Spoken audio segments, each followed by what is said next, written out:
दोस्तों, क्या आपको पता है एक कंपनी की फैक्ट्री, बिल्डिंग और मशीन्स उसके लिए कितनी वैल्यूएबल होती हैं और ये वैल्यू टाइम के साथ कैसे गिरती है?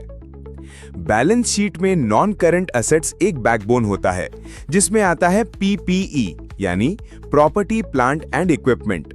ये लॉन्ग टर्म एसेट्स होते हैं जो बिजनेस के ऑपरेशंस को चलाते हैं।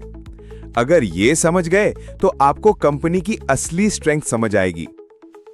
PPE property, plant and equipment, factory, land, buildings, vehicles और मशीनरी, ये सब पीपीई के अंडर आते हैं।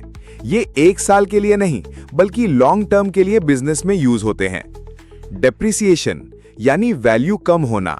लेकिन दोस्तों, एक बात याद रखिए, जैसे कार चलाते चलाते पुरानी हो जाती है, वैसे ही एसेट्स की वैल्यू टाइम के साथ गिरती है। इसको कहते हैं डेप्रिसिएशन। ये एक अकाउंटिंग रूल है जो हमें एसेट की असली करंट वैल्यू दिखाते हैं। अब देखते हैं importance of PPE plus depreciation. PPE और डेप्रिसिएशन को समझना इसलिए इंपॉर्टेंट है क्योंकि इससे हमें पता चलता है कि कंपनी अपने एसेट्स का कितना सही इस्तेमाल कर रही है और उनकी असली वर्थ क्या है।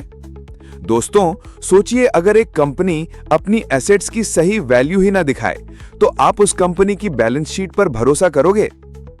आपके हिसाब से बिजनेस में सबसे जल्दी वैल्यू लूज करने वाला एसेट कौन सा होता है? मशीन, बिल्डिंग या व्हीकल? कमेंट करके बताइए। तो दोस्तों, आज हमने देखा नॉन करंट एसेट्स में पीपीई और डेप्रिसिएशन। अगले पार्ट में हम चलेंगे एक नए इंपॉर्टेंट टॉपिक पर, liabilities, current versus non current.